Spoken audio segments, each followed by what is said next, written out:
وہ مسافر عرب کے صحرا میں اکیلا چلا جا رہا تھا۔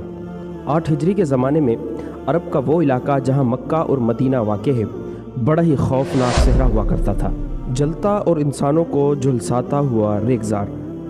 ایک تو صحرا کی اپنی صعوبتیں تھیں، دوسرا خطرہ رہزنوں کا تھا۔ مسافر قافلوں کی صورت سفر کیا کرتے تھے، لیکن یہ مسافر اکیلا چلا جا رہا تھا۔ وہ اعلیٰ نسل کے جنگی گھوڑے پر سوار تھا۔ اس کی زیرہ گھوڑے کی زین کے ساتھ بندھی ہوئی تھی، اس کی کمر سے تلوار لٹک رہی تھی، اس کے ہاتھ میں برچھی تھی۔ اس زمانے میں مردوں کے قد دراز، سینے چوڑے اور جسم گٹھے ہوئے ہوتے تھے۔ یہ اکیلا مسافر بھی انہی مردوں میں سے تھا، لیکن جس انداز سے وہ گھوڑے کی پیٹھ پر بیٹھا تھا، اس سے پتہ چلتا تھا کہ وہ شاہ سوار ہے اور وہ کوئی معمولی آدمی نہیں۔ اس کے چہرے پر خوف کا ہلکا سا بھی تاثر نہیں تھا کہ رہزن اسے لوٹ لیں گے، اس سے اتنی اچھی نسل کا گھوڑا چھین لیں گے اور اسے پیدل سفر کرنا پڑے گا۔ لیکن اس کے چہرے پر جو تاثر تھا وہ قدرتی نہیں تھا، وہ کچھ سوچ رہا تھا، یادوں سے دل بہلا رہا تھا یا کچھ یادوں کو ذہن میں دفن کرنے کی کوشش کر رہا تھا۔ آگے ایک گھاٹی آئی، گھوڑا چڑھتا چلا گیا، خاصی بلندی پر جا کر زمین ہموار ہو گئی۔ سوار نے گھوڑا روک کر اسے گھمایا اور رکابوں پر کھڑے ہو کر پیچھے دیکھا۔ اسے مکہ نظر نہ آیا، مکہ افق کے نیچے چلا گیا تھا۔ ابو سلیمان، اسے جیسے آواز سنائی دی ہو، اب پیچھے نہ دیکھو، مکے کو ذہن سے اتار دو، تم مرد میدان ہو، اپنے آپ کو 2 حصوں میں نہ کٹنے دو، اپنے فیصلے پر قائم رہو۔ تمہاری منزل مدینہ ہے، اس لیے مکہ کی سمت سے نگاہیں ہٹا لیں۔ گھوڑے کا رخ مدینہ کی طرف کیا اور باغ کو ہلکا سا جھٹکا دیا۔ گھوڑا اپنے سوار کے اشارے سمجھتا تھا، نپی تلی چال چل پڑا۔ سوار کی عمر 43 برس تھی، لیکن وہ اپنی عمر سے جوان لگتا تھا۔ سلیمان اس کے بیٹے کا نام تھا اور اس کے باپ کا نام ولید تھا، لیکن سوار نے خالد بن ولید کے بجائے ابو سلیمان کہلانا زیادہ پسند کیا۔ اسے معلوم نہ تھا کہ تاریخ اسے خالد بن ولید کے نام سے یاد رکھے گی، اور یہ نام اسلام کی عسکری روایات اور جذبے کا دوسرا نام بن جائے گا۔ مگر 43 برس کی اس عمر میں جب خالد مدینے کی طرف جا رہا تھا، اس وقت وہ مسلمان نہیں تھا۔ چھوٹی چھوٹی جھڑپوں کے علاوہ وہ مسلمانوں کے خلاف 2 بڑی جنگیں، جنگ احد اور جنگ خندق لڑ چکا تھا۔ جب رسول کریم صلی اللہ تعالیٰ علیہ وسلم پر 610 بروز سوموار پہلی وحی نازل ہوئی، اس وقت خالد کی عمر 24 سال تھی۔ اس وقت تک وہ اپنے قبیلے بنی مخزوم کے عسکری قوت کا قائد بن چکا تھا۔ بنو مخزوم کا شمار قریش کے چند معزز خاندانوں میں ہوتا تھا۔ قریش کے عسکری امور اسی خاندان کے سپرد تھے۔ قریش خالد کے باپ ولید کے احکام اور فیصلے مانتے تھے۔ 24 برس کی عمر میں یہ حیثیت خالد کو بھی حاصل ہو گئی تھی، مگر اس حیثیت کو ٹھکرا کر خالد ابو سلیمان مدینے کو جا رہا تھا۔ کبھی وہ محسوس کرتا جیسے اس کی ذات سے کوئی قوت اسے پیچھے کو گھسیٹ رہی ہو۔ جب وہ اس قوت کے اثر کو محسوس کرتا تو اس کی گردن پیچھے کو مڑ جاتی، لیکن اس کی اپنی ذات سے ایک آواز اٹھتی کہ آگے دیکھ خالد، تو ولید کا بیٹا تو ہے لیکن وہ مر گیا ہے، اب تو سلیمان کا باپ ہے اور وہ زندہ ہے۔ اس کے ذہن میں 2 نام اٹک گئے، محمد صلی اللہ تعالیٰ علیہ وسلم جو ایک نیا دین لے کر آئے تھے، اور ولید جو خالد کا باپ اور محمد صلی اللہ تعالیٰ علیہ وسلم اور آپ صلی اللہ علیہ وسلم کے دین کا بہت بڑا دشمن تھا۔ باپ یہ دشمنی ورثے کے طور پر خالد کے حوالے کر کے دنیا سے اٹھ گیا تھا۔ خالد کے گھوڑے نے پانی کی مشق پر اپنے آپ ہی رخ بدل لیا تھا۔ خالد نے ادھر دیکھا، اس سے گول دائرے میں کھجوروں کے درخت اور صحرا کے جھاڑی نما درخت نظر آئے۔ گھوڑا ادھر جا ہی رہا تھا کہ نخلستان میں داخل ہو کر خالد گھوڑے سے کود گیا۔ امامہ اتار کر وہ پانی کے کنارے 2 زانوں ہو گیا۔ اس نے پانی چلو بھر بھر کر اپنے سر پر ڈالا اور 2-4 چھینٹے منہ پر بھی پھینکے۔ اس کا گھوڑا پانی پی رہا تھا۔ خالد نے اس چشمے سے پانی پیا جو صرف انسانوں کے استعمال کے لیے تھا۔ یہ ایک چھوٹا سا جنگل تھا۔ خالد نے گھوڑے کی زین اتاری اور زین کے ساتھ بندھی ہوئی چھوٹی سی ایک دری کھول کر جھاڑی نما درختوں کے جھنڈ تلے بچھائی اور لیٹ گیا۔ وہ تھک گیا تھا،